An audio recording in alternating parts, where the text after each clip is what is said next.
I love having conversations with friends about, the things that we do, like especially in parenting. And I also love it when perhaps it sparks oh, why do you do that? And I have to stop and think and verbalize what it is that I'm actually doing and why. Because, a lot of times it really just makes sense in my head, but can I communicate that to somebody else? Well, I had a conversation with a young mum friend recently.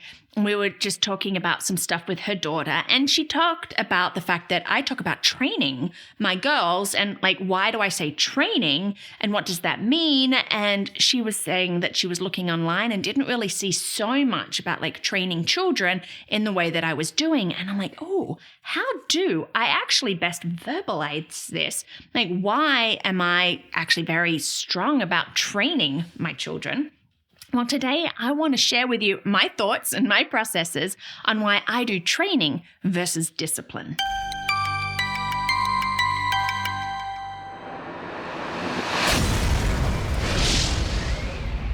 Hi, and welcome to Learning Life, and thank you for joining me today as we delve a little bit into my brain and we look at training versus discipline, as I try to just sort of communicate across what I do and why I actually really think it's important.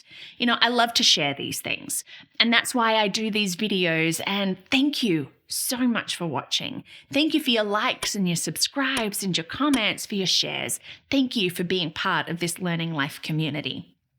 Well, what do I mean by training versus discipline when it comes to children? You know what? I did a Google search on that just because I love to see what's out there and what do other people think and do I agree with them or not? And funnily enough, most of the stuff that was out there on training versus discipline was all about dogs. Yes, training dogs, disciplining dogs, how that works together, what we should be doing. And I'm why is it just on dogs? Why don't we have more of this on actual children? Why do I train my children rather than just use straight out discipline? Well, the truth is, I have 18 years with my girls to really help them become fully functioning, capable adults. I don't want to just tell them what to do for 18 years and then release them to the world. I want them to know who they are. I want them to know that they can make good choices, that they can weigh up pros and cons, that they can ask questions and they can communicate their ideas, that they have the strength to be able to do things and to see things through. To me, that is very important. And that's why I train them. I set goals and be hey, we want to move up in this and we want to level up in this. And I want them to be part of it and to see that this is for them. And it's not just mom telling them what to do all the time. Though, of course, we get some of that kickback. You just tell me. I'm really? Am I? Am I just telling you? Well, what is training then? Let's think about it like a marathon. Okay, training ultimately is teaching, if you're the parent, or learning, if we're the student, a new skill. Think a marathon. You don't wake up one day and go, I am going to run a marathon. Where is one? I'm off. No, you train. You have to start small and build up. Gosh, if I went today to run a marathon, I'd be 10 minutes down the road, just be can't continue. You have to build up. You have to start small. You have to get that strength, that stamina to work towards that goal, to level up, to get there, to go for gold. And in that, we're using reward to correct, whether it's a course correction in behaviors or to get there. We're not focusing on the negatives. We're focusing on the positive and where we want to get. And, oh, I see you're doing that. And we reward that. And when we are focusing on the positive and rewarding that to correct, then the less desirable behaviors generally and usually fairly quickly become fewer and further between and hopefully, maybe even ultimately disappear. Wouldn't that be great? So that to me is training. And what is discipline? Well, there are nuances onto the definitions of discipline, and I get that. But today I want to look at discipline being where you are getting somebody to follow like certain behaviors or rules or code of conduct. It's obeying. Do what I say. Do what I want you to do, and using punishment to correct. If you don't clean your room, then you will be losing screen time. If you don't do this, then, and if you don't do as I say, you're in trouble. I'm not into that. Do we have disciplinary moments in our house where we do perhaps need to give a negative consequence, or as we say, a consequence you don't like for the behaviors? Yes, we do, but that's not our primary focus. We're not into full-on discipline. We're into training and course correcting and building up. Now, do you know the proverb, train up a child in the way they should go, and when they are older, they will not depart from it? It's a great proverb. Look at that keyword, train, okay?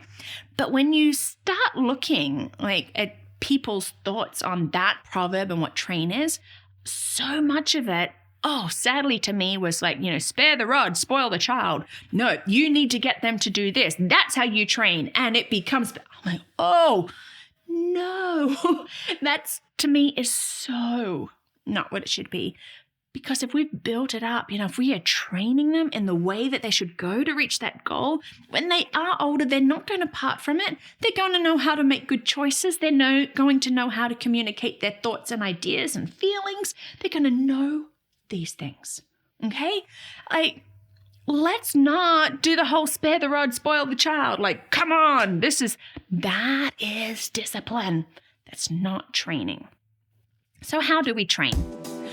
You need to make a plan, and you need to be in agreement. You cannot have one parent saying, I want to train, and the other parent going, I want discipline. It's not going to work. You need to make that plan that we are going to train, and you need to be in agreement on that. And this is how we'll do it. You need to have boundaries. I love boundaries. I do. I really love boundaries with children. I love boundaries for myself. I do have a vlog on this. Check the link below. Boundaries really are important. In our house, we talk about it's like a fence that is there for safety. It is there to help us. It's a guide. It is not this huge big brick wall, and if you hit it, you're in trouble. But it's just hey, this is the safe area. So you need to have boundaries with your children while you are training them. Talk it through. You need to talk with them about what you're doing, and you need to back it up with actions. Talk it through, why? It's important that you learn this skill. It's important that you stop dropping everything on the floor all the time and learn to put it away so that when you're older, you're not going to be just living in a mess and can't find where things are because you've just dropped it all over the floor. Focus on the positives. This is important. I noticed that you did really well at that. That is fantastic. Look at those things. Reward the times that they've got it right. You know what? It might take time. You actually have to understand that it takes time, in training. It's not just you tell them once and they've got it. Children aren't like that. You might have to tell them 6 times. You might have to tell them 20 times. In the case of dropping things on the floor in our family, I would be a millionaire if I had $1 for every time I said, can you please stop dropping things on the floor? Apparently it goes in one ear and out the other. But we will get there. I understand that it takes time. It takes that repetition, that I'm going to focus on the positives. Hey, you put your shoes away. Great job. All of those things. This is how we train. It's a marathon. We've got 18 years to let them be able to run free on their own. We've got 18 years to build up these skills and to level up and to get better at it. You start school in kindergarten. You don't start in 12th grade or at college level. No, you build up and you train. So this is what we do in our house. Now, here's an example of how you can train your child to play by themselves. I believe that playing by yourself is a very important skill for children. We can't be their entertainment all the time. We really just can't. Whether you have a single child, multiple children, they all need to be able to play on their own. So how could we train them in that? Well, pick the toy that they're going to play with or the activity. Maybe it's reading a book or whatever it is. And then you set a timer and you do it age appropriately and you start off small, like always start off small. You can't expect a 2-year-old to be sitting there playing by themselves for 10 to 15 minutes just off that first time. Start small and then set that timer, off it goes.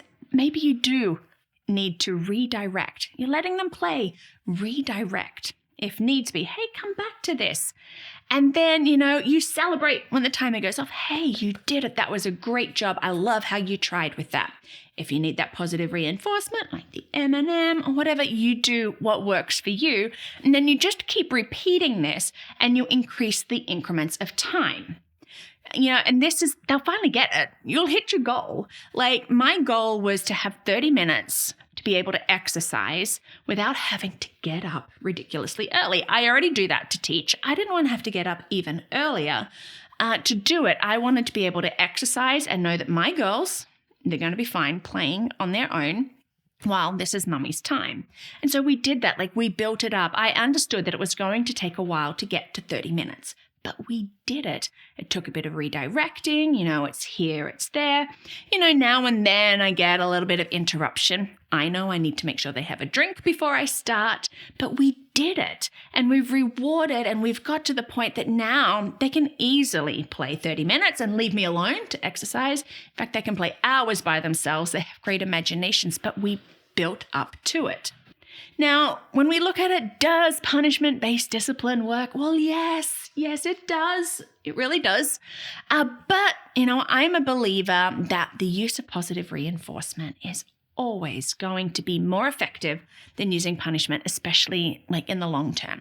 With long-term results, with those gains, with all of those things. I don't want my girls to fear me. I don't want them thinking, if I don't do this, I'm going to get in trouble. I want them to be thinking, hey, if I am doing this, one, the intrinsic reward of, wow, I feel good about myself being able to do that. Or maybe, just maybe, there is that extrinsic reward. Maybe there is an ice cream treat or a trip to Dollar Tree.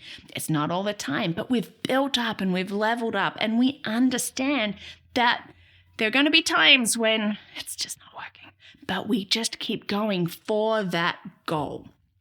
So training, I believe, is really important for our children. I really do believe that it's a gift that I am giving my girls so that when they are older, they're not going to part from the fact that they've got critical thinking skills and that they can make good decisions, that they can spend time on their own, that they can work well with others, all of these different things. I just think that's my gift to them as their mom. We're in agreement about this. As parents, that's our gift to them. We want them to be able to run through life and run the long race, knowing they've got the skills that they want. And we are doing that starting very young with training. Now, if you have any questions about this and you're like, oh, okay, maybe I need to clarify something more for you, drop me a comment because I would love to share with you even more my thoughts. This is really sort of what's going in my brain and me trying to verbalize what it is, why I train and why I think training is far more important than discipline. Don't forget, we do have disciplinary moments. Oh, yes, we do, but that is not our focus. Our focus is training. So thank you so much for watching today and for being part of this Learning Life community. We love getting these videos out to you. And if you'd like to be a part of getting them out, you can do that by joining us through becoming a champion. And you can check that out at patreon.com or my website, learningthis.life, where you've got the link to champions, you've got the blog posts with good information in there. And as well, don't forget to check out Pocket Packs, which are these fun thematic units of work that you can download and do with your family. I just love these Pocket Packs and I hope that you will too. Thank you so much for watching.